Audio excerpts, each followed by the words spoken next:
The weight of whispers. The last ember of the dying day clung to the western horizon, a smear of bruised purple and venomous green, as Elias navigated the final crumbling stretch of road. The vehicle, an old 4x4 that had seen too many rough journeys, groaned in protest, its tires spitting gravel into the encroaching twilight. Ahead, shrouded in the skeletal embrace of ancient twisted oaks, stood Blackwood Manor. It wasn't merely old, it was a scar on the landscape, a monumental edifice of forgotten grief and weathered stone, breathing out a palpable cold even from this distance. Elias had been tasked with a grim duty to catalog the contents of the late Alastair Finch's estate, a man he had never met, a distant relative whose passing had unearthed this spectral property from the depths of family lore. His instructions were vague, his contacts sparse. "The archives are extensive," the solicitor had rasped over a crackling line weeks ago, "and the property remote. You'll need to be self-sufficient." Self-sufficient felt like an understatement. It felt like an omen. As he drew closer, the house solidified from shadow into a grotesque silhouette against the twilight. Its gabled roof lines clawed at the sky like petrified hands, and its numerous windows, dark and vacant, seemed to stare out with 1,000 dead eyes. There was no welcoming light, no sign of life. The air grew heavy, thick with the scent of damp earth, decaying leaves, and something else, a subtle, metallic tang that made the back of his throat ache. The wind, which had been a mere sigh moments before, now scraped against the gnarled branches, producing a dry, rasping sound that mimicked a tortured breath. He cut the engine, and the sudden, profound silence that followed was not a relief, but a weight. It pressed in from all sides, a vast, echoing emptiness that swallowed even the distant chirping of crickets. The only sound was the frantic thrumming of his own blood in his ears and the slow, irregular breathing that seemed to emanate from the house itself. Or perhaps, he thought, it was just his own fear, amplified by the oppressive quiet. Stepping out, the cold bit instantly, not just a temperature, but an entity, a pervasive dampness that seeped into bone. Elias retrieved his heavy satchel and a powerful LED lantern from the back seat. The gravel crunched under his boots, a shockingly loud sound in the prevailing hush. He paused, listening. The wind continued its dry whisper through the trees, a constant, low drone that seemed to carry fragmented, unintelligible sounds, just at the edge of hearing. Distant whispers, he thought, or perhaps just the wind playing tricks with his tired mind. The path to the front door was overgrown, choked with thorny brambles and moss-slicked stones. Each step felt like an intrusion, a desecration of something long undisturbed. He reached the massive oak door, dark and weather-beaten, adorned with a rusted iron knocker shaped like a grimacing gargoyle. No bell, of course. He fumbled with the heavy, intricate key provided by the solicitor, its cold metal a shock against his gloved fingers. The lock groaned, then clicked with an unnerving finality. The moment the door yielded, a wave of frigid, stagnant air rushed out, carrying with it the undeniable scent of dust, decay, and something indescribably ancient. It smelled of forgotten lives, of sorrow and stillness. He pushed the door inward, and it opened with a drawn-out, agonizing shriek of tortured wood that seemed to reverberate through the very foundations of the house. The sound lingered, then slowly dissolved into the profound darkness within. He stepped across the threshold, and the world outside vanished. The interior was a cavern of absolute blackness, broken only by the thin beam of his lantern. The beam pierced the gloom, revealing motes of dust dancing in the air like lost spirits. The cold intensified, a presence that wrapped around him, damp and heavy. This was not the dry cold of winter, but the deep, bone-marrow chill of a tomb. The entrance hall was vast, its ceiling soaring into an unseen void. The walls were paneled in dark, stained wood, their details lost to the shadows. What furniture he could discern was draped in ghostly white sheets, standing like sentinels guarding untold secrets. Their shapes were vaguely humanoid, disturbing in their silent vigil. He swept the lantern around, its beam cutting arcs through the oppressive gloom, revealing glimpses of a grand, curving staircase, its banister a twisted serpent of dark wood leading upwards into the blackness. A low-frequency rumbling began, not a sound he could hear with his ears, but a vibration that resonated deep in his chest, a subtle tremor through the floorboards. It was fleeting, easily dismissed as the house settling, or perhaps a distant tremor from the earth itself.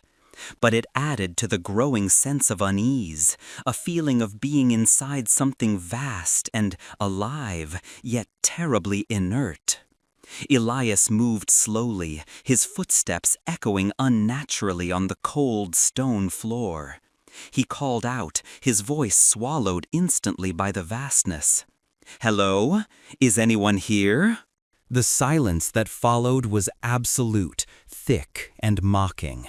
It confirmed his isolation, solidified the fact that he was utterly alone within these ancient walls. He decided to explore the ground floor first to find a suitable room to establish his base. The solicitor had mentioned a study where the bulk of Alastair Finch's papers were supposedly located.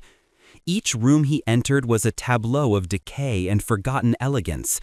Parlors with dust-shrouded pianos, dining rooms with tables set for spectral feasts, libraries with shelves groaning under the weight of leather-bound tomes, their pages brittle with age.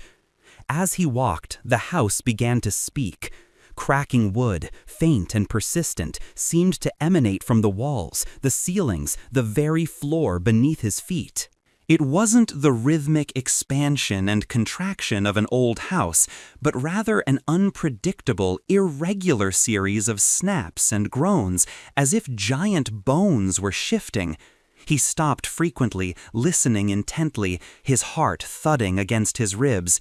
Each time, the sounds would dissipate, leaving only the profound, heavy silence and the distant, mournful sigh of the wind scraping against the ancient walls outside.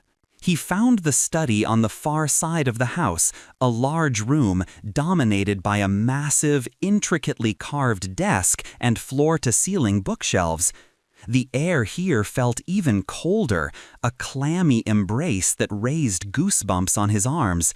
He swept his lantern across the shelves, illuminating titles in Latin and archaic English, hinting at obscure, forgotten knowledge. This was where his work would begin, where he would unravel the threads of Alastair Finch's life. He set his satchel down on the desk, disturbing a thick layer of dust that billowed up like smoke. He pulled out a small battery-operated radio, hoping to find some signal, some connection to the outside world. He turned the dial, but all he received was static, a hiss that only emphasized his remoteness. He switched it off, letting the silence reclaim the room.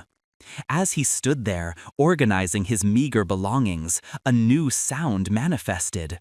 Faint crying. It was distant, almost imperceptible, a child's mournful sob carried on the currents of the cold air. Elias froze, every muscle tensing. He strained his ears, his breath catching in his throat. Was it the wind? An animal outside?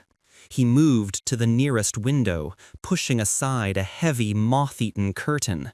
The glass was so grimy, so thick with years of neglect, that it offered no view of the outside, only a murky reflection of his own anxious face. The faint crying seemed to recede, then reappear, subtly shifting in location, as if drifting through the house. He tried to rationalize it. The wind could mimic many sounds. The old pipes could groan, the house could settle, but the crying, it was too specific, too human. He took a deep, shuddering breath, trying to calm his racing mind. He was tired, alone, in a strange, oppressive place. His senses were playing tricks. He decided to postpone any further exploration until morning. He would set up his sleeping bag here, in the study, amidst the books and the dust. He laid out his sleeping gear on the floor, near the massive fireplace, though he knew any attempt to light a fire would be futile without wood, and likely unsafe given the state of the chimney. The cold seemed to deepen as the last vestiges of twilight vanished, plunging the world outside into an absolute, lightless void. The house became a tomb. He lay in his sleeping bag, the lantern casting a small, defiant circle of light against the overwhelming darkness. He tried to read, but his eyes kept darting to the periphery of the light, convinced he saw shadows shifting at the edge of vision. Were they merely the tricks of his tired eyes, or something more? The air grew colder, each breath visible as a faint mist. The sounds intensified. The cracking wood became more frequent, more insistent, no longer seeming random but purposeful, as if something was moving through the house, causing the strain. The low-frequency rumbling returned, a deeper, more resonant vibration that pulsed through the floorboards, through his very bones. It felt like the house was breathing, a slow, monstrous inhalation and exhalation. Then a sudden sharp thump from an upper floor. It was distinct, heavy, like something weighty had been dropped.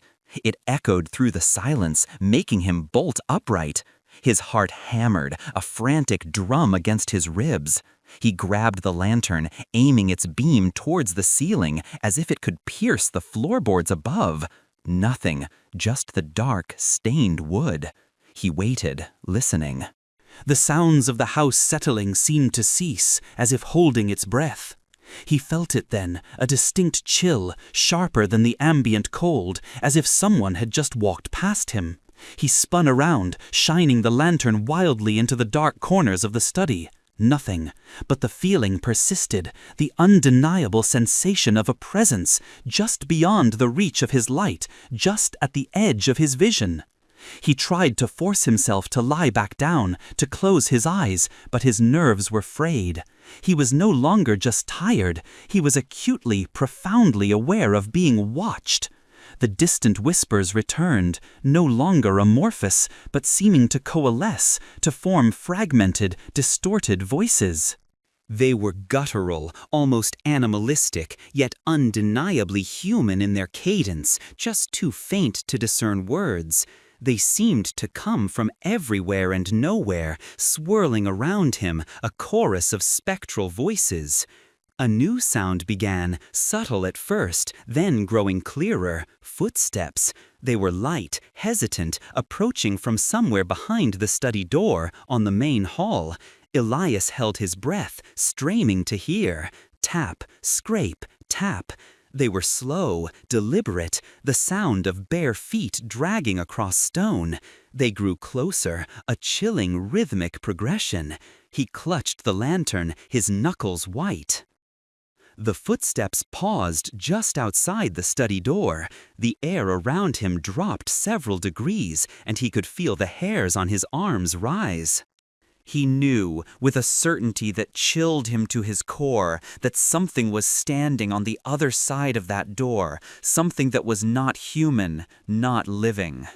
A sudden, soft shh. It was a whisper, a mere breath of a sound right beside his ear. Not from the door, not from the distant voices, right here. It was cold, damp, and carried the metallic tang that had greeted him at the threshold. It was followed by a chilling, final whisper, a single, drawn-out word, so faint it was almost lost to the profound silence that instantly followed the footsteps and the other sounds. Lost. The lantern flickered, then went out, plunging Elias into absolute, suffocating darkness.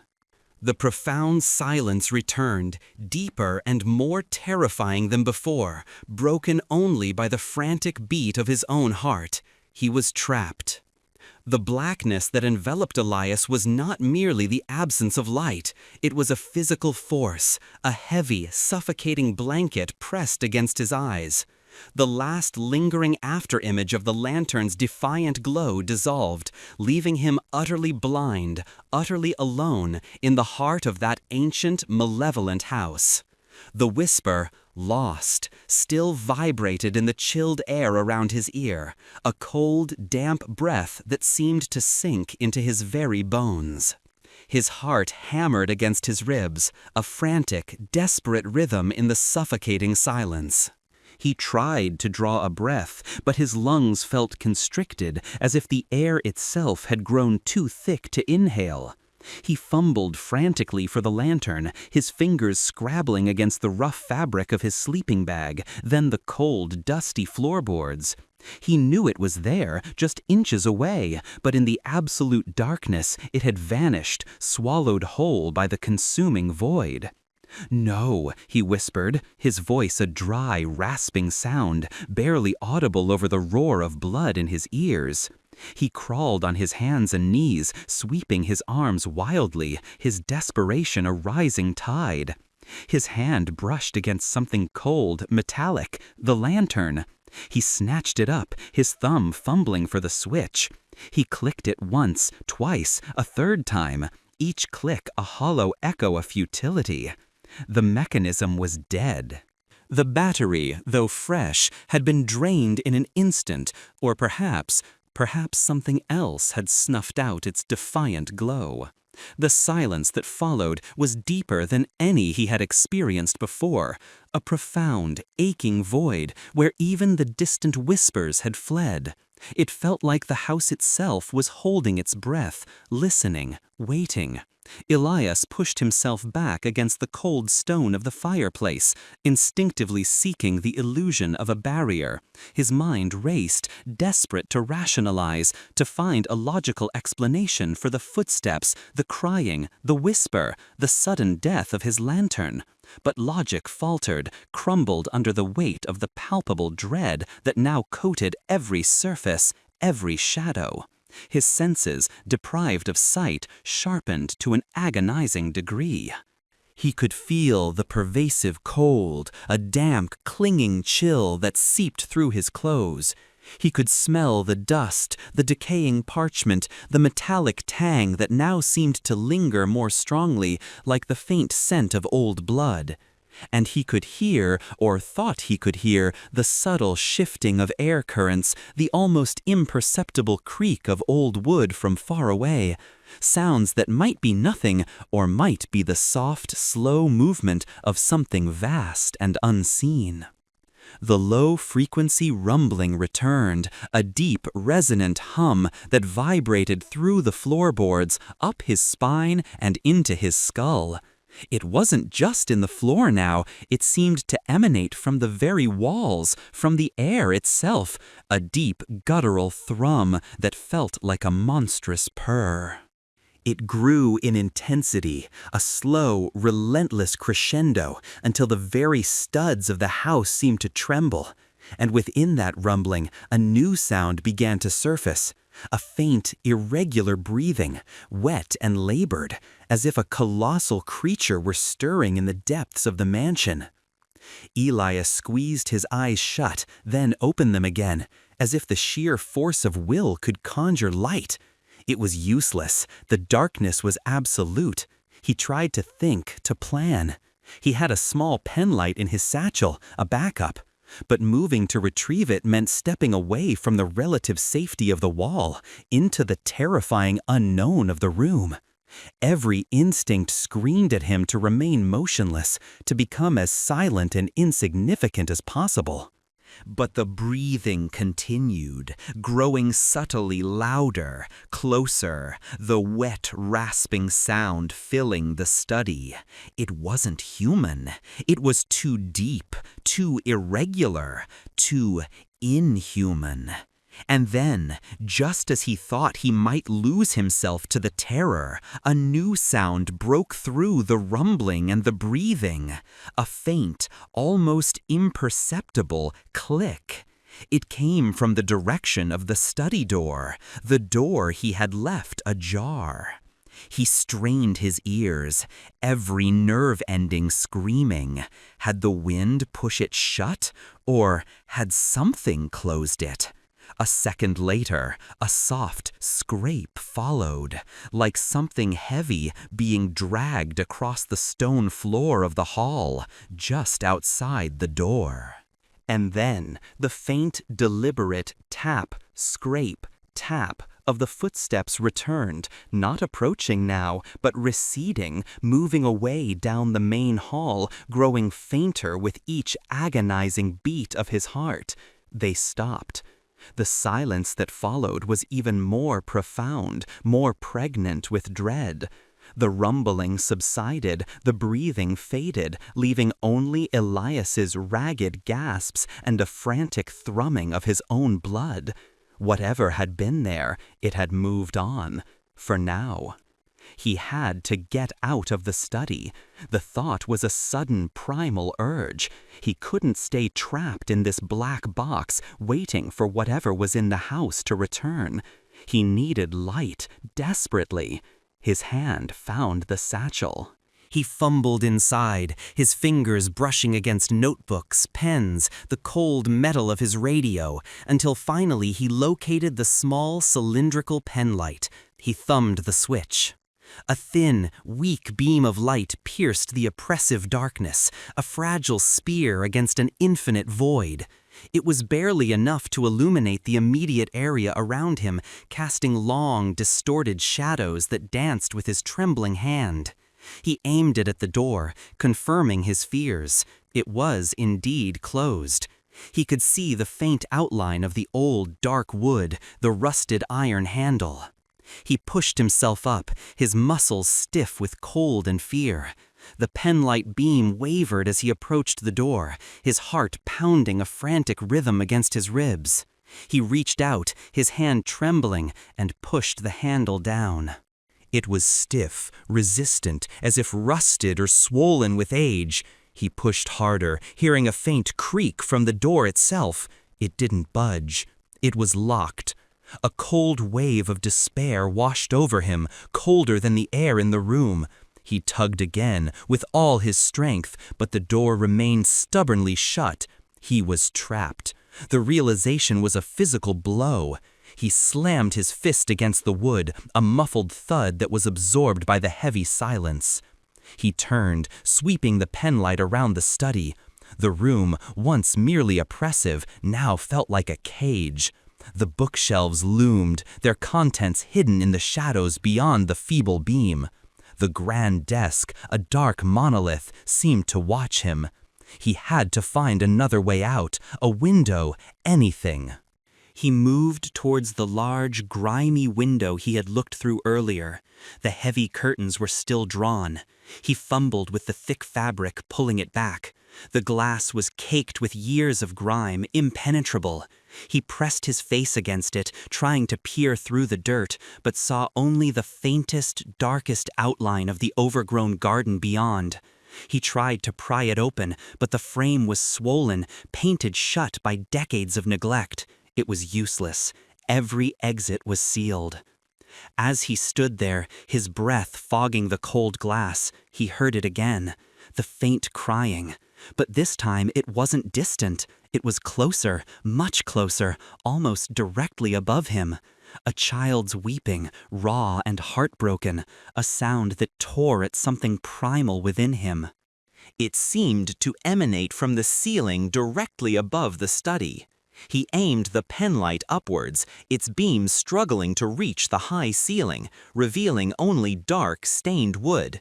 The crying intensified, morphing into a series of distorted voices, guttural and overlapping, just beyond the reach of his comprehension. They were like a cacophony of suffering, a chorus of agony, a swirling vortex of sound that seemed to press in on him from all sides. He could distinguish no words, only the terrifying implication of desperate, trapped souls. Then, a sudden jarring crack from the ceiling, directly overhead. It was louder than any before, a sharp, splintering sound, as if a heavy weight had just shifted. Dust rained down, fine particles glittering in the weak beam of his penlight. He stumbled back, his eyes fixed on the ceiling, convinced it was about to give way.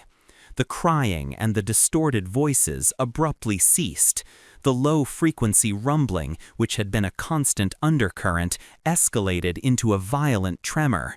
The entire room began to shake, subtly at first, then with increasing intensity. Books rattled on the shelves, papers shifted on the desk. The penlight beam danced wildly, illuminating the room in a frantic strobe-like effect. He dropped to his knees, bracing himself, his arms over his head. The shaking continued, a deep, resonating vibration that felt like the house itself was tearing apart. And then, from the depths of the tremors, a new sound, distinct and horrifying, the distinct screech of metal on stone, followed by a heavy groan, as if a massive, unseen mechanism was being slowly, agonizingly turned. The air grew impossibly cold, a piercing chill that felt like ice expanding in his lungs. The metallic tang in the air intensified, becoming almost unbearable, like the taste of copper in his mouth. And then, at the periphery of his vision, even in the meager light of the penlight, he saw it. A shadow, deeper than the darkness, detaching itself from the wall, elongating, twisting, reaching. It had no discernible form, no defined edges, yet its presence was undeniable, a hungry void, coalescing just beyond the flickering beam. He scrambled backwards, pressing himself against the far wall, away from the encroaching darkness. The penlight beam, caught in his shaking hand, swung erratically, but the shadow seemed to absorb its light, remaining stubbornly opaque, a shifting, malevolent presence. Then, a sudden sharp thump from directly behind the wall he was pressed against. It wasn't the sound of wood settling or a distant drop. It was close, immediate, and felt as if something heavy had just been pressed against the other side of the very wall that separated him from the main hall. A soft, guttural gurgle followed, as if something wet was struggling for air. He scrambled to his feet, his mind reeling. He was trapped, hunted. He swept the penlight around the bookshelves, desperate, searching for any hidden door, any forgotten passage, any escape. His beam landed on a particularly ancient, leather-bound volume, thicker than the rest, its spine unmarked by any title. It was nestled in a dark corner, half hidden behind a loose panel of the shelving. As the tremor of the house intensified, a faint, almost imperceptible current of cold air brushed against his face, carrying with it a new, sickeningly sweet odor, like decaying flowers and something else, something cloyingly artificial. The shadow on the wall seemed to ripple, growing larger, more substantial. He could feel its cold, silent gaze. He reached for the book, his hand shaking so violently he almost dropped the penlight. He grasped the worn leather, pulling it from the shelf. As it came free, the loose panel behind it recessed slightly, revealing a small, dark aperture, a narrow gap in the wall that had been expertly concealed, a hidden passage. But as he stared at the dark opening, a new sound began to emerge from within its depths, a slow, rhythmic drip, drip, drip. Not of water, but something thicker, heavier, accompanied by a faint, almost inaudible, slithering sound, as if something was slowly, deliberately, pulling itself through the narrow confines of the hidden passage, towards him. The cold intensified, and the metallic tang in the air became overwhelming. He was no longer just sensing a presence, he was sensing its imminent arrival. The metallic tang in the air became a choking vapor, a taste of cold iron and something sickly sweet that burned in Elias's throat. The rhythmic drip, drip, drip from the hidden aperture was no longer a distant sound. It was close, sickeningly intimate, each drop seeming to land directly within the hollow of his chest. And the slithering, it was no longer faint. It was a visceral, reptilian drag, a wet, scraping sound that suggested something ponderous and patient was slowly, inexorably pulling itself through the narrow, unseen confines of the passage towards him. Behind him, the shadow that had detached itself from the wall seemed to swell, its edges blurring, deepening the blackness it emanated. The low-frequency rumbling intensified, pulsing through the floorboards, vibrating through his very bones, a monstrous heartbeat. He was caught between two terrors, a desperate choice between the known and the utterly unknown. The locked study door offered no escape. The window was sealed. The shadow behind him was an amorphous, hungry void. The passage, however terrifying its unseen occupant, offered movement, a desperate chance at a different fate. His hand still clutched the penlight, its feeble beam unwavering despite the tremor in his grip. He aimed it at the dark opening, a gap barely wide enough for a man to squeeze through, revealing only a short stretch of rough-hewn stone, wet and glistening. The drip, drip, drip echoed from within, and a faint, putrid odor, like stagnant water and something long dead, wafted out. With a choked gasp, Elias made his choice. He couldn't face the formless dread behind him. He had to move. He shoved the heavy, unmarked book back into its slot, not fully closing the hidden panel, but just enough to give himself a moment. He squeezed through the opening, his body scraping against the cold, damp stone. The passage closed around him like a tomb, the air immediately thicker, colder, imbued with the oppressive weight of earth and silence. The penlight beam, now confined, struggled against the absolute darkness, illuminating only a few feet ahead. The walls were uneven, slick with moisture and something else, a fine, greasy film that clung to his clothes as he brushed past. The floor was rough, uneven earth, and under his boots he felt a sickening squish, like treading on wet, decaying matter. He didn't dare look down. The drip, drip, drip was louder now, closer, almost directly ahead.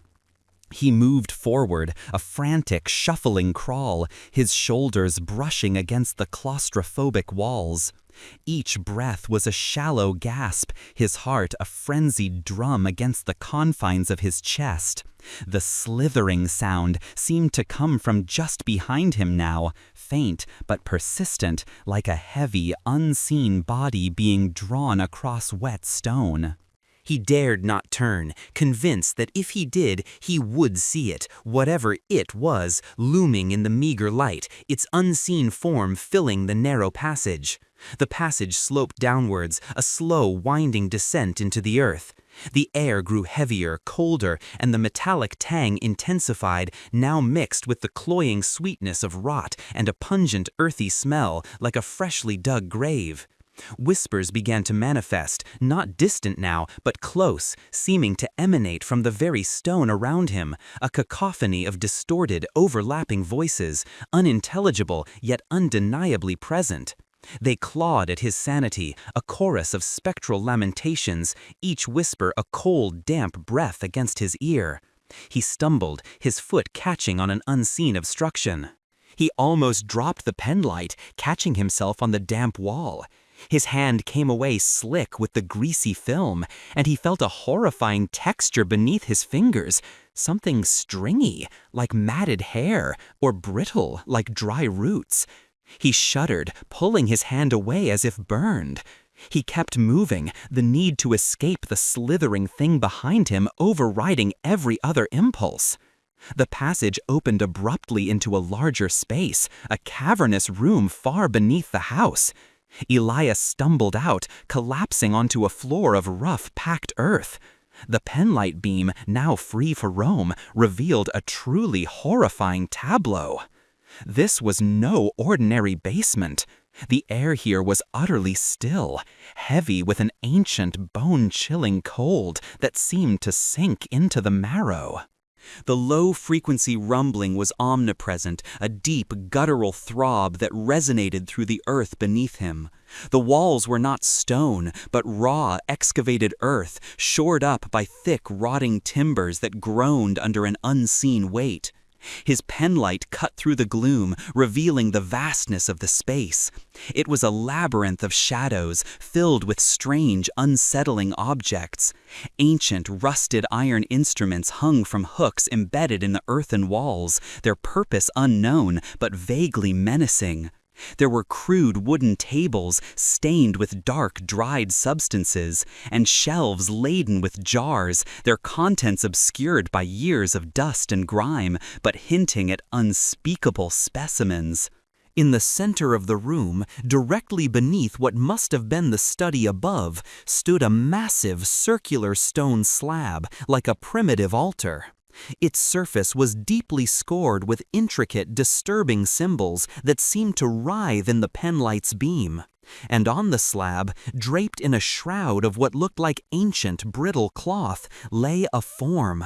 It was vaguely human in outline, but terribly elongated, attenuated, as if stretched and distorted by some unimaginable force. The drip, drip, drip he had heard from the passage was coming from this slab, from the shrouded form itself.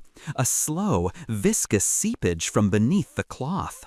A sudden sharp crack echoed from the passage he had just exited. The slithering sound was louder now, more insistent, as if whatever was pursuing him had just entered this subterranean chamber. Elias spun around, aiming the penlight at the dark opening. He saw nothing, but the air around the passage entrance shimmered, distorted by an invisible presence. The cold intensified, and the metallic tang was overwhelming, making his eyes water. He backed away from the passage, his gaze fixed on the entrance, his breath catching in his throat. He stumbled over something, his foot kicking against it. He aimed the penlight down. It was a small, ornate wooden box, half buried in the earth. He knelt, fumbling with the clasp, his fingers numb with cold and fear. It opened with a soft click. Inside, nestled on a bed of faded velvet, was a single tarnished silver locket and a small leather-bound journal. He snatched the journal, his hands shaking, and opened it to a random page. The script was spidery, archaic, but legible. The first words he deciphered sent a fresh wave of ice through his veins. He is here, my ancestor's folly, the thing he brought back from the dark places. It breathes in the earth beneath us, feeding on the sorrow of this place. Alistair, the fool, thought he could control it, contain it. But it grew, oh how it grew, a hunger that cannot be sated. It speaks in the whispers, it cries in the dark, it stirs the very foundations of this house, and now it seeks a new vessel. Elias's eyes darted back to the circular stone slab, to the shrouded, elongated form that lay upon it, slowly dripping. The thing Alistair Finch had catalogued, yet never truly understood. The drip, drip, drip now sounded like a slow, rhythmic heartbeat, a monstrous pulse resonating through the cold earth. He scanned the rest of the journal entry, his eyes racing over the faded ink.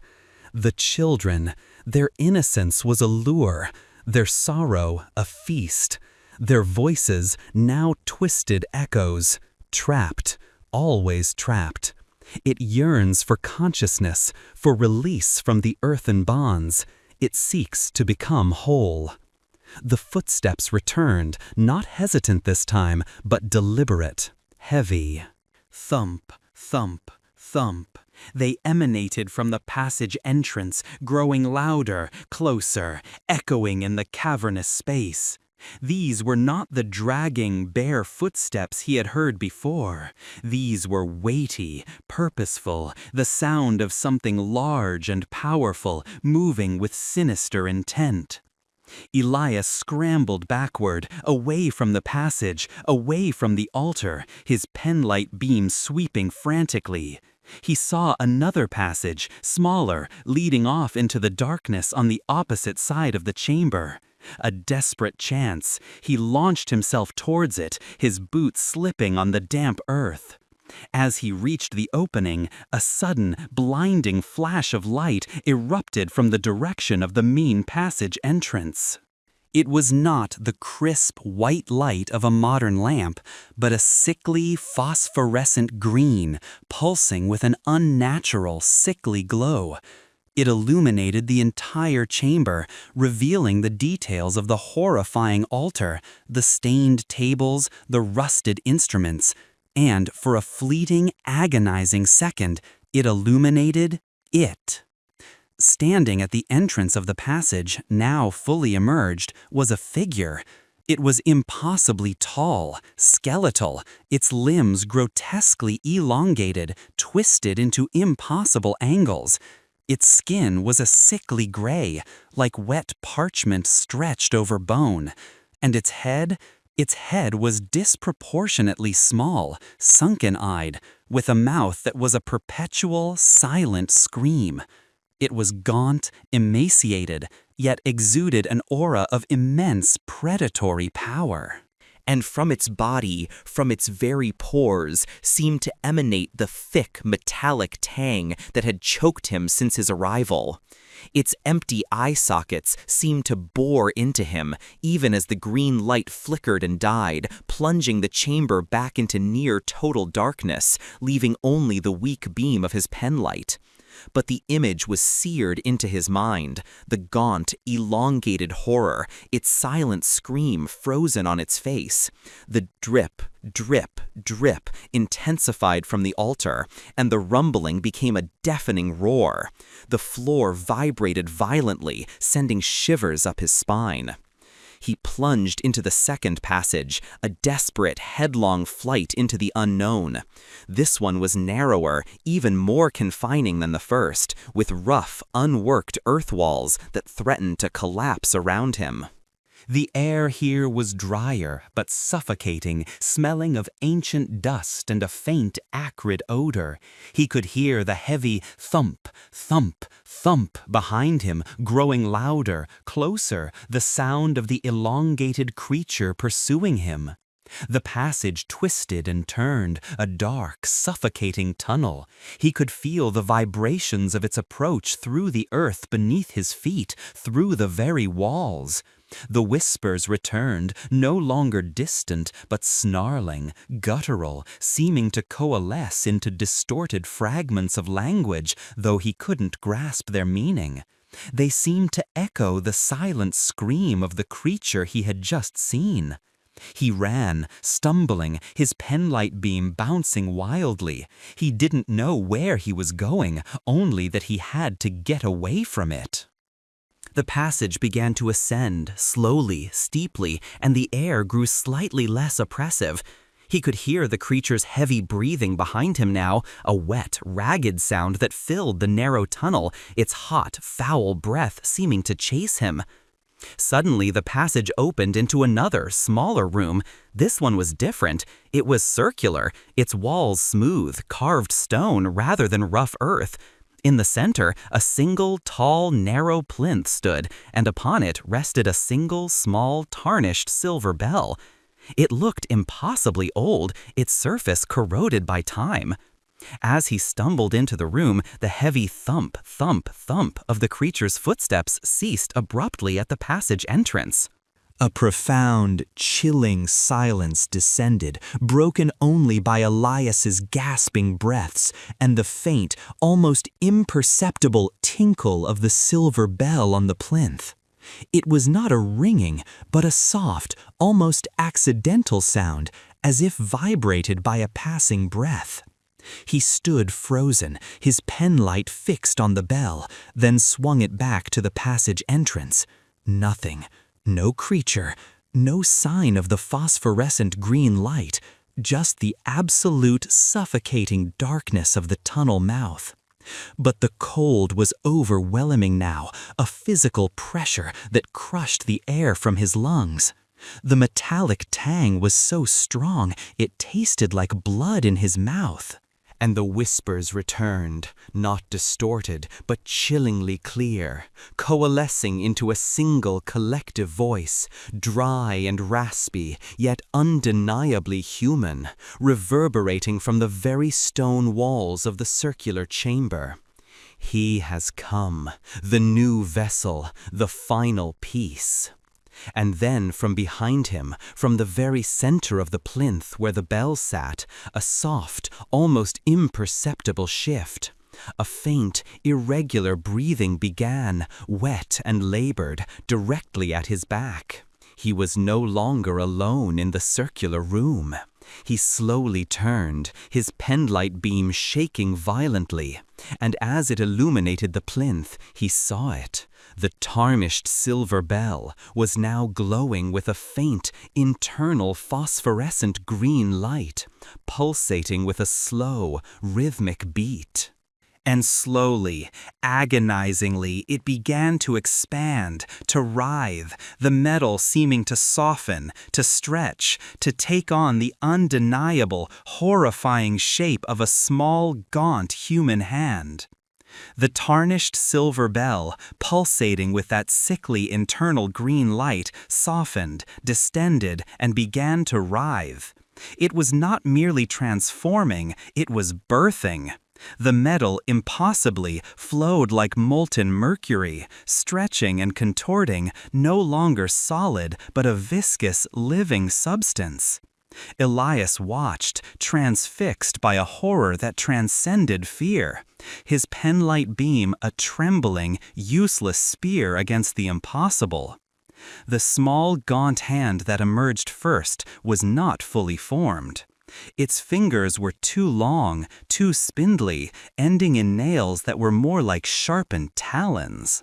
The skin, where the silver-green light played across it, was not skin at all, but a shimmering, metallic membrane, taut and unnaturally pale. Slowly, agonizingly, a wrist emerged, then an arm, impossibly thin, articulating with a series of wet, grating clicks that echoed in the circular chamber. The arm pushed itself up from the plinth, like a macabre sapling breaking through soil, pulling with it a shoulder, then a collarbone, all formed of the same pulsing, phosphorescent green metal. The air in the chamber grew impossibly cold, the kind of cold that stole the breath from his lungs and froze the blood in his veins. The metallic tang in his mouth became overpowering, sharp and coppery, like he was tasting his own fear. The low-frequency rumbling intensified, shaking the very stone of the walls, a deep, guttural throb that mirrored the frantic beating of his heart. And the whispers, the chilling, collective voice from the stone walls resonated again, louder, more distinct, yet still subtly distorted. The transition begins, the old skin sheds, the new form awakens. Elias stumbled backward, tripping over his own feet, his penlight beam dancing wildly, painting grotesque shadows on the walls. He crashed against the cold stone, dropping the penlight. It rolled, its feeble beam dying as it hit the floor, plunging him back into absolute, suffocating darkness. The creature's phosphorescent green glow was now the only source of light, casting grotesque, dancing shadows that stretched and shrank with its grotesque emergence. From the passage he had just fled, the heavy thump, thump, thump resumed, closer now, accompanied by that wet, ragged breathing. The elongated horror was not gone. It was waiting, circling, herding him. He was a rat in a trap, caught between two manifestations of the same ancient evil. The entity on the plinth continued its impossible birth. A torso emerged, skeletal and emaciated, followed by a second, equally gaunt arm, pushing itself up from the plinth with another series of sickening clicks and scrapes. The phosphorescent green light intensified, bathing the room in its eerie glow, illuminating the fine dust motes dancing in the air like tiny lost souls. Elias could see the details now, the impossibly thin ribs, the hollow chest, the head that slowly, agonizingly began to rise. It was not a face he recognized, yet it evoked a visceral sense of dread. The features were skeletal, hollowed, a parody of human form. Sunken eyes, no pupils, just two pits of deeper green light. The mouth a thin, lipless slit, stretched into a perpetual silent rictus of agony or hunger. It was the face of the creature from the journal, the thing that had grown, but somehow subtly different, more refined, more human-like in its skeletal horror. The whispers, now emanating directly from the newly formed entity on the plinth, coalesced into a single, dry, rasping voice, chillingly articulate. "You have come, Elias, as they always come, drawn by the whispers, by the hunger." The voice was ancient, filled with an unbearable weariness, yet underscored by a predatory gleam. It echoed in the chamber, reverberating through his very bones. Elias tried to speak, but his throat was dry, his voice lost in a choked gasp.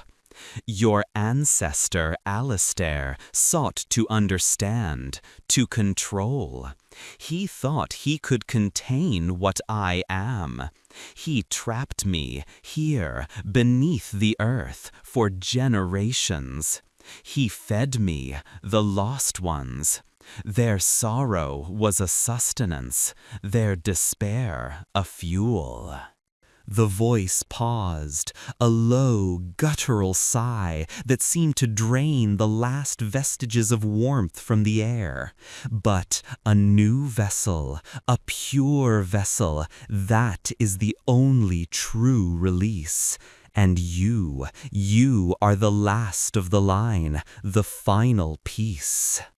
As the entity spoke, it began to descend from the plinth, not walking, but flowing.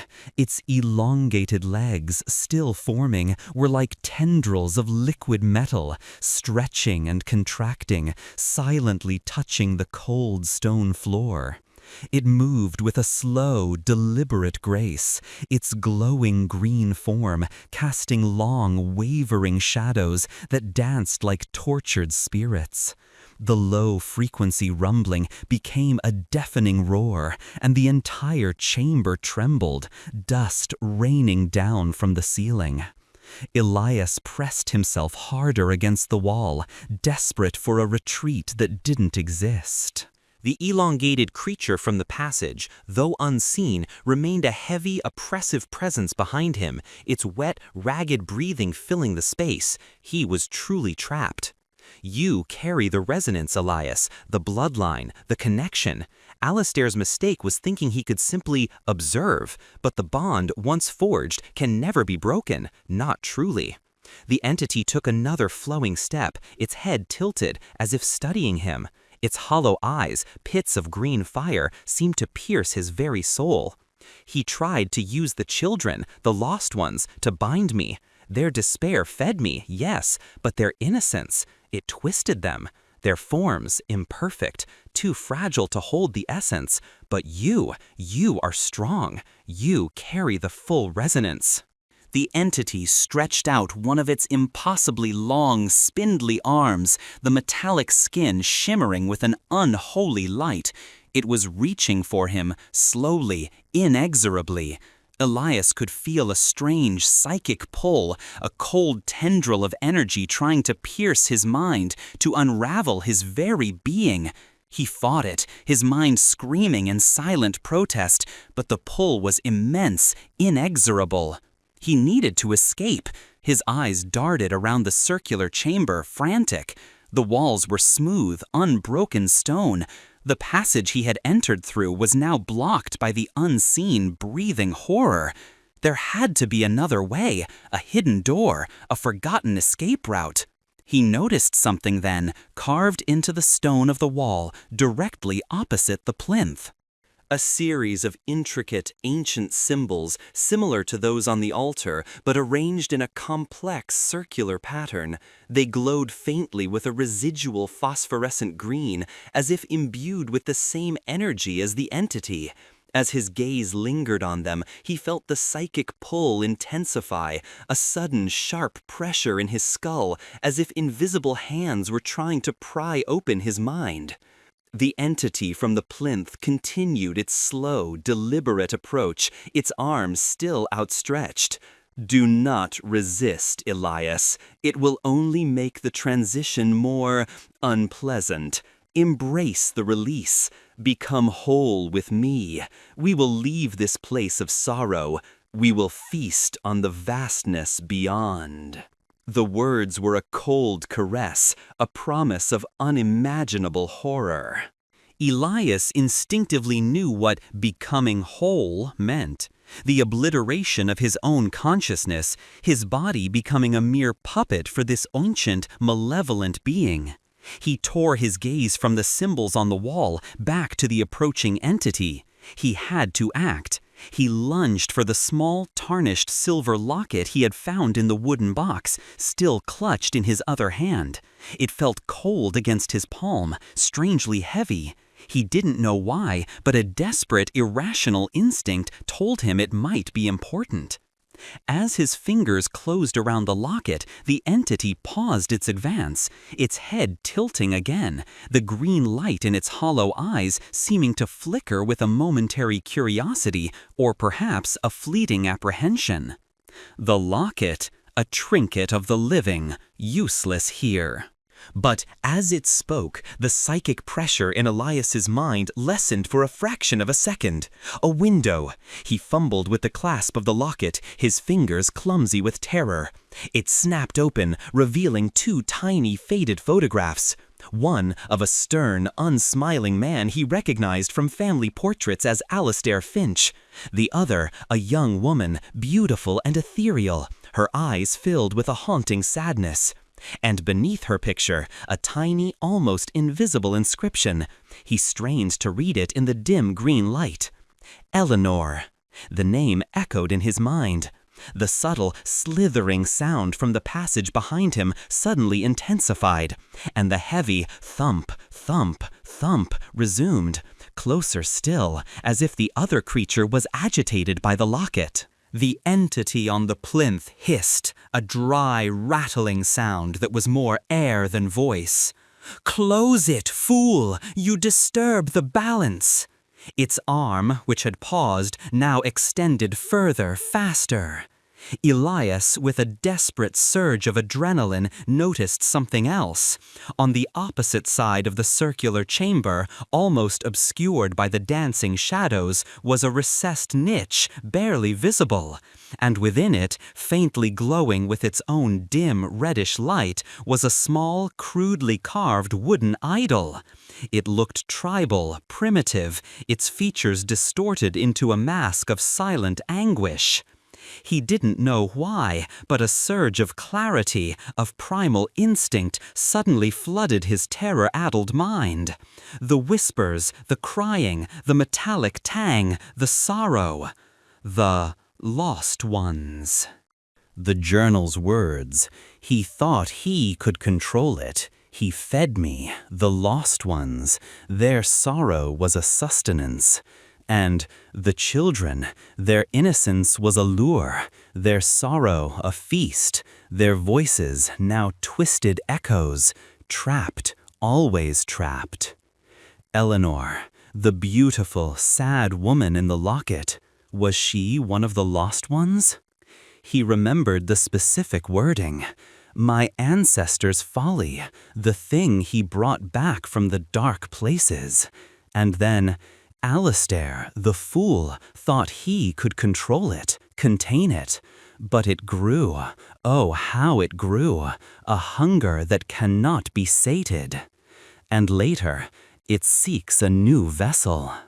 The creature on the plinth was not Alistair. It was the thing Alistair had trapped, the one that had fed on sorrow. And it was trying to take Elias as its new vessel. The elongated creature in the passage, the imperfect form, was likely one of the lost ones, twisted by the entity, a former victim now serving its will. With a desperate cry, Elias flung the locket, not at the entity, but at the wooden idol in the niche. He didn't know why, what it would do, but the entity's sudden agitation at the locket and the subtle glow of the idol sparked a desperate, unreasoning hope. The locket flew through the air, glinting in the green light, and struck the wooden idol with a sharp clink. The effect was instantaneous and cataclysmic. A deafening, high-pitched shriek ripped through the chamber, not from the entity, but from the very air, from the stone walls themselves, a sound of pure, unadulterated anguish that made Elias's ears bleed. The phosphorescent green light from the plinth entity flared violently, blinding him, then vanished entirely, plunging the room into a darkness even more profound than before. The low-frequency rumbling escalated to a violent earthquake, the stone walls groaning, cracking, dust and debris raining down in torrents. He heard the agonizing snap of wood from the passage behind him, followed by a heavy, wet thud that shook the ground. The elongated creature had fallen, or been struck, or something worse. The air was filled with a chorus of new whispers, not distorted this time, but clear, sharp, and filled with a raw, desperate fury. He awakens, the true vessel, not him, not the boy. These voices were different. They were not the weary, ancient voice of the entity. These were young, desperate, filled with a primal rage, echoing from every corner of the collapsing chamber, as if 1,000 trapped souls had suddenly found their voice. And then, from the plinth, where the entity had stood, a new sound began. Not the slow, wet drip, drip of sorrow, but a rapid, frantic thump, thump, like a small, terrified heart beating against impossible odds. The metallic tang in the air shifted, replaced by the faint, fresh scent of ozone and something akin to scorched earth. Elias, disoriented, deafened by the shriek and the collapse, felt a sudden, sharp pull on his arm.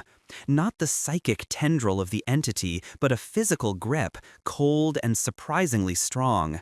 He was dragged forward, stumbling through the falling debris. He could hear the frantic young whispers all around him, urgent, desperate. "Run! He is awake! The true vessel!" He was pulled towards the niche where the idol had been. The idol was gone. The locket lay shattered on the floor. But the niche itself was now glowing, not with green, but with a faint, pulsing, almost reddish-orange light. And from within it, a new, narrower passage had opened, leading even deeper into the earth, the air within it surprisingly warm, smelling of ozone and something electrical.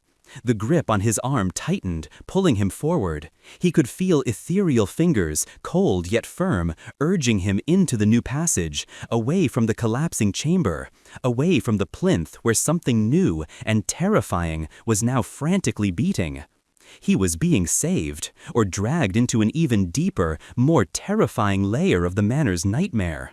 The whispers of the children, now coherent, filled his ears with a chilling urgency, their voices overlapping, fading in and out of a desperate plea. He realized the true vessel they spoke of was not him, but something else, something awakened by the locket and the idol, and it was coming. Part 5.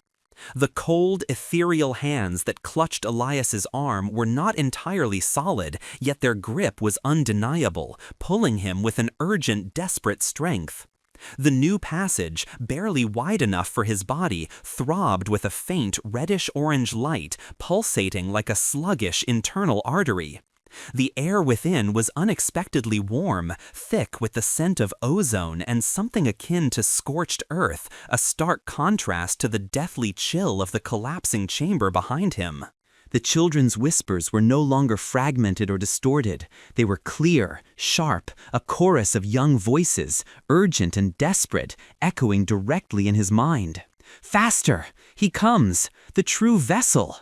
They guided him, propelling him through the tight confines of the passage, his body scraping against the surprisingly smooth, polished stone walls. Behind them, the collapse of the circular chamber intensified. A deafening roar reverberated through the earth, followed by a sound that made Elias's blood run cold. A high-pitched, resonant hum, a sound of pure, concentrated grief, vibrating through the very fabric of existence. It was not the metallic entity, nor the gurgling beast. This was something far more primal, far more terrifying.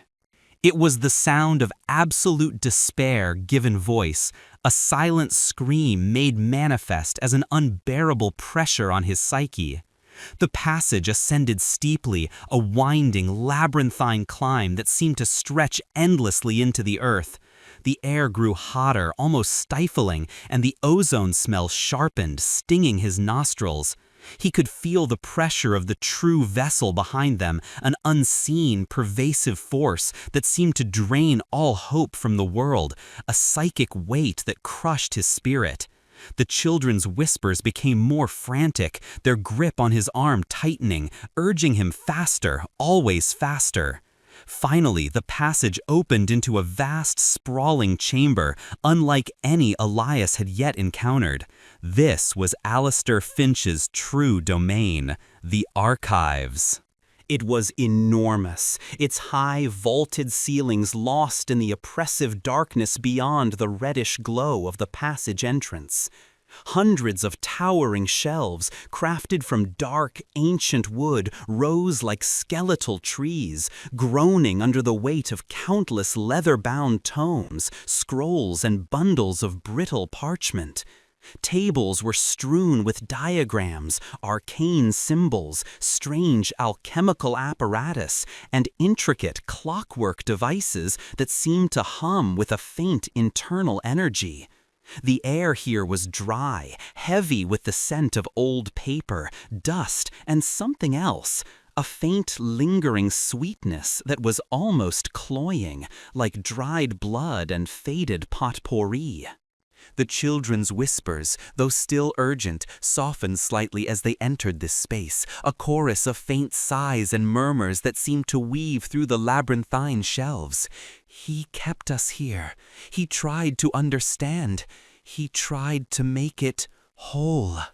Elias stumbled further into the chamber, his eyes wide with a mixture of terror and morbid fascination. The source of the reddish-orange light became apparent, dozens of small glowing crystals embedded in the walls, pulsing with a dim internal luminescence, casting grotesque, shifting shadows that danced with every whisper. He realized then that this was the heart of the manor, the true nexus of Alistair Finch's dark work. As he moved deeper, his foot snagged on something. He looked down to see a small, tarnished silver locket, identical to the one he had just broken, lying discarded on the floor. And then another and another, scattered amidst the debris like fallen tears. Each one contained a faded photograph of a different child, their eyes wide with an innocent, haunting sadness. Eleanor was not the only one. These were the lost ones, the children Alistair had sacrificed, their sorrow fed to the entity. A low, resonant hum began to emanate from the far end of the chamber, growing in intensity. The true vessel was close. Elias felt a wave of profound despair wash over him, a soul-crushing sadness that threatened to buckle his knees.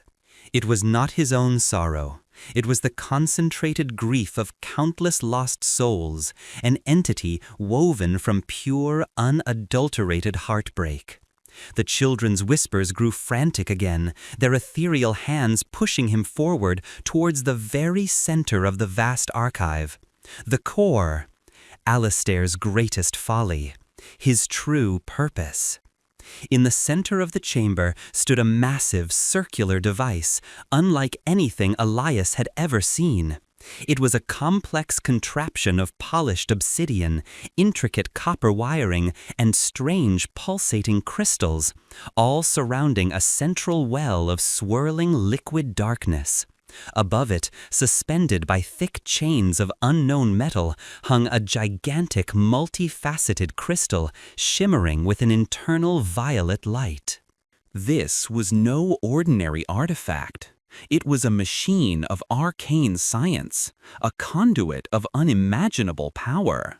On a large obsidian console beside the device, a single, thick, leather-bound journal lay open. This was Alastair Finch's final ledger, his true notes. The children's whispers urged Elias closer, their ethereal fingers pointing at the open pages. He leaned in, straining to read the archaic script under the dim reddish glow. The entries were a descent into madness, a chilling confession of Alastair Finch's true ambition. He had not merely discovered the entity, he had sought it out, cultivated it. The thing from the dark places was a primal force of sorrow and despair, a formless consciousness that fed on negative emotion. Alastair, a brilliant but twisted occultist, believed he could harness this power, create a perfect vessel to contain and control it, to become a god of grief. The metallic entity in the plinth room was merely a failed early prototype, a containment unit designed to channel the thing, not fully embody it. The children, the lost ones, were components, their innocent sorrow a pure, potent fuel. Eleanor, his own daughter, had been his first, most cherished sacrifice, her love and grief the initial spark. The true vessel requires a living anchor, Alastair's final entry read, his script growing erratic, desperate. A final, pure bloodline, infused with the sorrow of generations. The core must be connected, awakened by the resonance of lost love and shattered hope. Only then can the true power be wielded.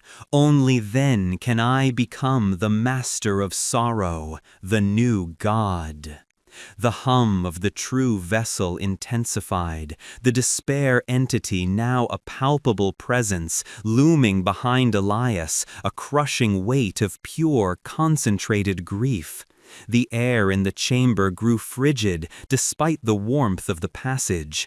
The reddish glow of the crystals flickered wildly, unable to hold back the encroaching darkness. "He wants you, Elias," the children's whispers screamed in his mind, their voices filled with a desperate terror. "Alastair wants to bind him to you, to make you the anchor." Elias looked at the central device, at the swirling well of darkness, at the massive violet crystal suspended above it. The whispers, now urgent beyond measure, pointed to a small, empty recess in the obsidian console. "The locket, the pure sorrow, it holds the key." He understood.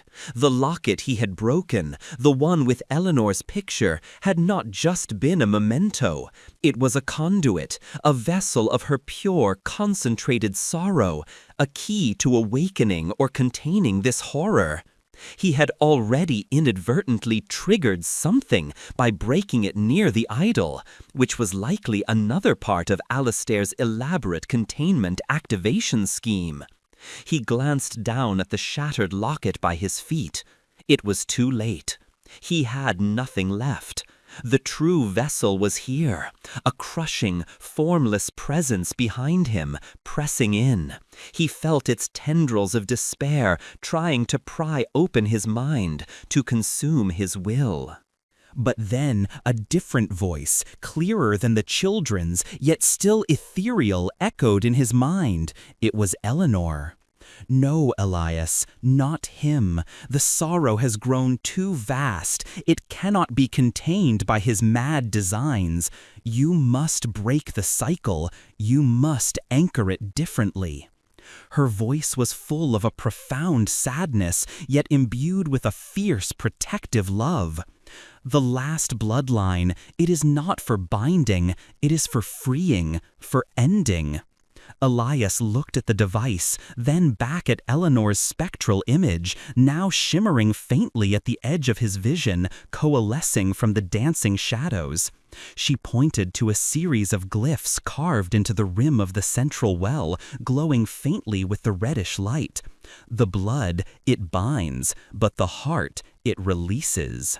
He felt the presence of the true vessel surge behind him, a cold, crushing wave of despair. There was no time. He was the last of the bloodline. Alistair wanted to use him to bind the entity, to make him the new anchor, the new god of sorrow. But Eleanor and the lost children wanted him to free them, to end the cycle. He made his choice. With a desperate cry, Elias stumbled towards the central device. He placed his hand on the obsidian console, directly over the empty recess where the locket should have been. The stone was impossibly cold, drawing heat from his palm. He felt a sudden, sharp, searing pain as the intricate copper wiring around the recess glowed, etching itself into his skin. His blood, the last of Alistair's line, began to seep into the device, a thin, dark stream against the polished obsidian. As his blood flowed, the massive violet crystal above the well began to hum, vibrating violently, its light intensifying, shifting from violet to a blinding, pure white. The well of swirling darkness below it convulsed, thrashing as if in agony. The low, despairing hum of the true vessel behind him rose to a terrifying shriek, a sound of pure agony, as if it was being torn apart. The children's whispers exploded into a triumphant chorus around him. "Free! Finally free! The cycle breaks!" But Eleanor's voice, though full of relief, held a note of profound sorrow. "Forgive me, Elias. This is the only way." As the white light from the crystal intensified, consuming the entire archive in its brilliant, purifying glow, Elias felt an excruciating pain rip through his entire being. It was not merely physical, it was as if his very soul was being stretched, torn, rewoven. He felt the countless, desperate whispers of the lost children surging into him, their essence, their sorrow, their fractured memories pouring into his mind, his heart, his very blood. He felt himself expanding, becoming vast, an anchor not for the entity, but for the lost souls themselves, a living prison for their echoes. The overwhelming white light reached its zenith, then imploded inwards, sucking all light, all sound, all despair into the central well. The hum of the true vessel ceased. The whispers of the children faded, becoming a part of the vast, echoing silence that now filled the archives. When the light faded, the chamber was plunged into an oppressive, suffocating darkness, broken only by the faint, reddish glow of the wall crystals, now weaker, almost exhausted.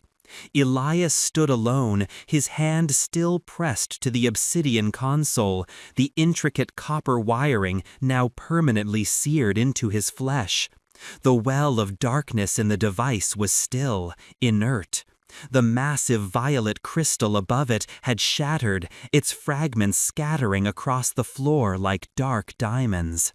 The metallic tang in the air was gone, the chilling cold was gone, the pervasive despair was gone. But so was the warmth, the light, the life. The archives were silent, utterly, profoundly silent. Elias tried to move, but his limbs felt heavy, weighted, as if he were made of stone. He felt different, more than just tired. He felt vast, ancient, filled with 1,000 voices that were not his own, 1,000 sorrows that were not his own. He heard the faint, distant scrape of the wind against the old walls of Blackwood Manor, but it was no longer just the wind.